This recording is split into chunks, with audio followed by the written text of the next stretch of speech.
মাল ধরে লাইছি, আজকেও মাল ধরে লাইছি, সেই মাল। অচেনা প্রাণী সান্ডা এখন বাঙালির সোশ্যাল মিডিয়ায় ট্রেন্ড। মরুর দেশের প্রাণী সান্ডা নিয়ে মেতে রয়েছেন বাঙালিরা। এরই মধ্যে সান্ডার খাদ্যাভ্যাস নিয়ে জানা গেছে নতুন তথ্য। সেটি জানানোর আগে জানবো কেন এই প্রাণীকে নিয়ে এত আলোচনা। আরবের দেশগুলোতে বসবাসকারী বাংলাদেশিদের অনেকে সোশ্যাল মিডিয়ায় কফিলের জন্য সান্ডা ধরার ভিডিও দিচ্ছেন, কেউ বা শেয়ার করছেন ছবি। বিষয়টি নিয়ে হাসি ঠাট্টাও কম হচ্ছে না, অনেকে মিমসও বানাচ্ছেন এই বিষয়টি নিয়ে। সান্ডা হলো আগামিডে পরিবারের টিকটিকিদের একটি গণ, অর্থাৎ টিকটিকির মতোই একটি প্রাণী। এটি দেখতে অনেকটা আমাদের পরিচিত গুই সাপের মতো।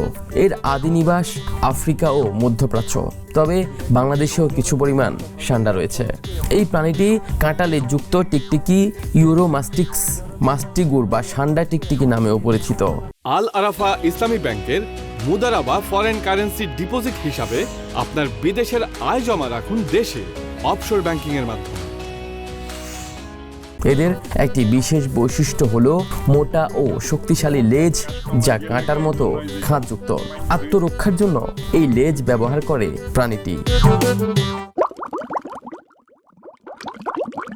মূলত তৃণভোজী, তবে কখনো কখনো এরা পোকামাকড় ও অন্যান্য ছোট প্রাণী, বিশেষ করে ছোট আকারের টিকটিকি খেয়ে থাকে।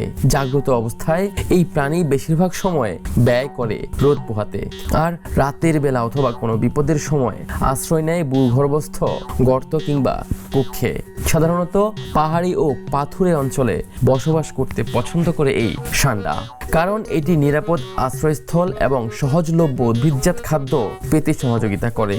বন্য পরিবেশে তারা সাধারণত আশেপাশে সহজলভ্য যে কোনো গাছপালা খেয়ে বেঁচে থাকে। ডিম থেকে সদ্য ফুটে ওঠা বাচ্চা সান্ডারা প্রথমে মায়ের মল খায়।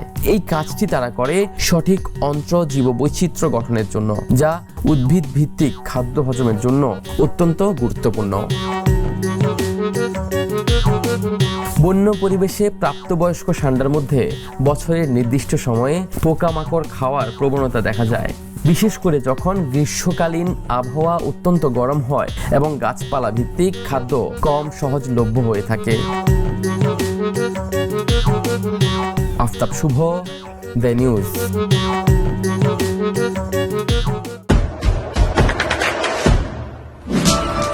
দেশে দেশে সবার সাথে দ্য নিউজ।